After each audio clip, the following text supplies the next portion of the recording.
Hey guys, it's Nina. I haven't really seen or talked to you in quite some time. There's been a lot going on. Right now, I am on the rooftop of my building and it's hot out here, but a lot of things have been on my mind and I felt like it's the time. It's the time to have a conversation. I brought my glass of wine out. Um, Delicious, by the way, so cheers if you're sipping on something.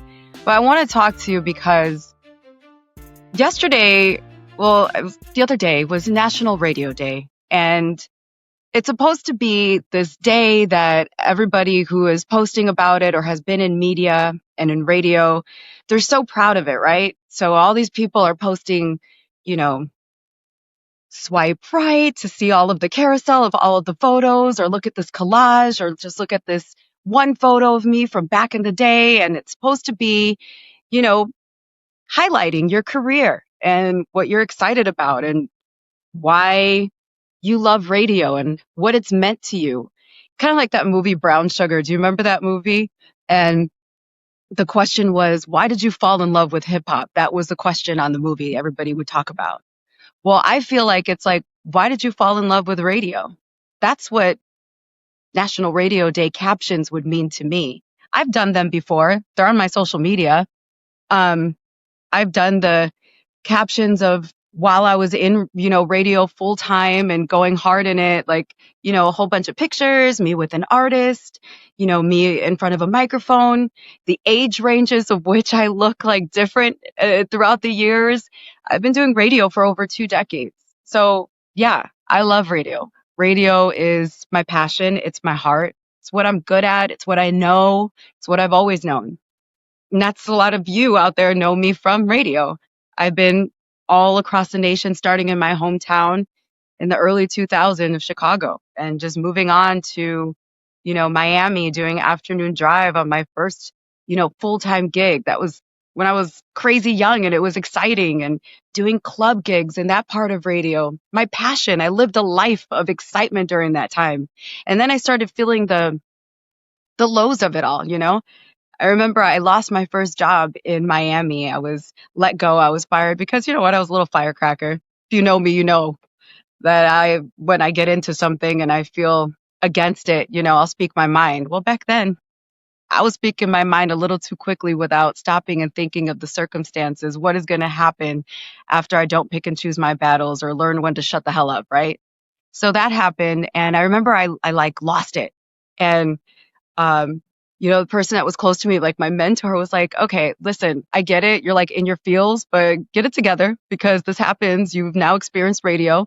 You all will always get fired and rehired, or you're either going to sink or swim. You just got to survive with it. And I never forgot that, because then I got to moving. I went to Austin for a little while. Then I was in Dallas for a year.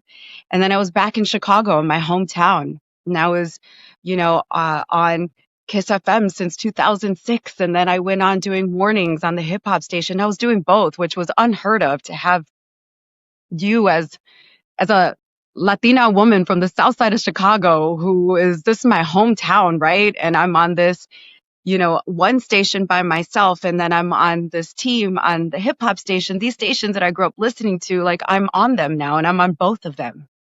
And it wasn't like what they call a syndicated show. It was like, you were basically using your same name in the same market. What they called the city that you're in is your market. And it was unheard of to be the same person on two different major stations and be on TV during that time. And it was great. And then for those of you who wondered what happened to Nina after she left Chicago in like 2014, well, I ended up getting moved from my company to Los Angeles, which is where I am now. I've been here for over 10 years. I've been in LA and I love it. I love LA. But I also love my life experiences in this business. So when I started telling you about why I decided to talk to you today, and it was because of National Radio Day, and seeing all of these pictures and all of these people posting all of these photos with long captions about why they have this passion for radio. I was asked, why didn't you post anything for National Radio Day? My answer is because I don't feel like it. And I don't feel the way other people feel about it right now. I feel like in a relationship, have you ever had somebody tell you that I love you, but I'm just not in love with you anymore? Do you know how much that hurts? It hurts me to tell you this, and I'm getting a little emotional saying it, so I'm going to take a sip of my wine because we're not doing that right now. But I feel like that because radio is my love, and I do love it. I just don't love what it's become. And I know a lot of you out there that have been in radio, you know what that feels like, right? I don't like what it's become. I feel like it was so intoxicating and positive and community based and talking to listeners and speaking your mind and, having fun with it. And then it just turned into what I started to see when I started climbing the ranks. It's like you start climbing the ladder, as you can say, and going to these higher markets. And you start to realize that it's fake, shady, become corporate, become political. It's become something that started to phase me as feeling like I'm not getting what I deserve. And I'm not the one. Like, I'm not like that. Don't treat me like I don't know my worth. I can't very well be the woman who, by the way, if you ever listen to me on the air, like throughout the years, you already know that I am the person who encourages you to know your worth, whether it be in a relationship or in a job or whatever the case may be, whatever scenario is. I'm all about telling you, know your worth and never let anybody make you doubt yourself or make you feel less than. Well, I started feeling that. And I started feeling that when I started seeing that I'm in such a high market. I've climbed the ladder. I have paid my dues. A lot of these new radio personalities, let's be honest, have not paid their dues. But you don't know what happens in the background with some of them. You don't know how much they're actually getting paid. You don't know why the radio personalities that are actually really experienced, really good, names that you remember and listen to, where did they go? A lot of them are gone because these corporations didn't want to pay them what they're worth. And that happened to me. And I'm not here for it. I'm not going to very well feel like I know that. I remember I was going to get my contract renegotiated, right? And I was like, okay, the numbers on this and the terms of the years and all that, they didn't match what I felt I was worth. And I know what city I'm in. I know how expensive it is. I know how long I've been in radio. I know what I'm supposed to be getting paid. And basically they were like, oh, we don't have the budget, right? Well, a lot of you out there in radio know the answer to that. You know that they're not going to budge and that they make you feel like you should just be happy to be here. They made me feel like I should just be happy to be here. I wasn't happy to be here anymore because I was doing so much work. Because now they're firing bodies, full-time salaries, and all of these different markets because Nina in LA could do that person's job and we're going to have an intern or a part-time person run that show for like pennies, right? And maybe not pennies, but you know what I'm saying. And so now we don't need to pay a salary. But that person is still a name. That person can still bring in advertising dollars. That person is not getting those advertising dollars. That person is not getting the endorsements or not getting paid the way that they should be getting paid. And when it was time for me to rebuttal and say, hey, I feel my worth here. I know how much this is around, living in a city like this, kind of trying to, negotiate. No, we're not budging. Then here comes a new contract for this person on the air and for that person on the air. And now we're bringing in a new person that we know because publicly there was an article about how much money they were getting paid. And suddenly all my ideas that I had to be better on the air, things that I wanted to do to be creative that they didn't have a budget for, suddenly that person gets, that show gets, they get the money. So I say all that to give you the reason.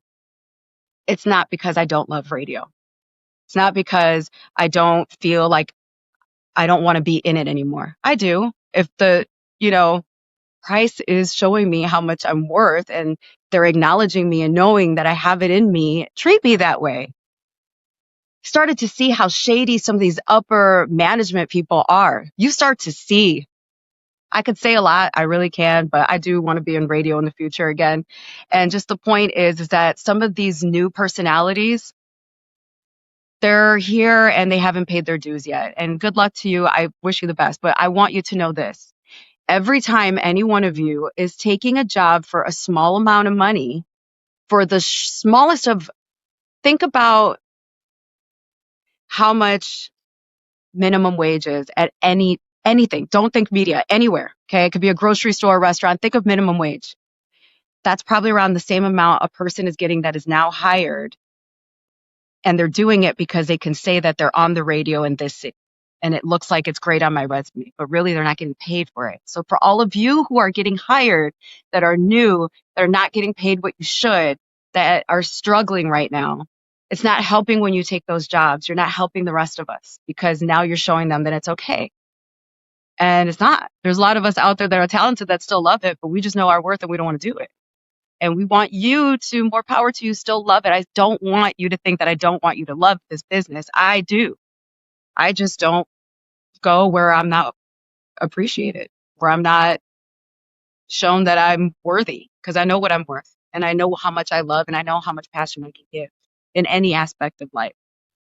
And I didn't want to post yesterday because of that. It kind of made me mad when I was looking at some of these posts and I was looking at some of these captions and I'm like, I don't feel that way right now. I feel betrayed by my love. I feel like I was cheated on.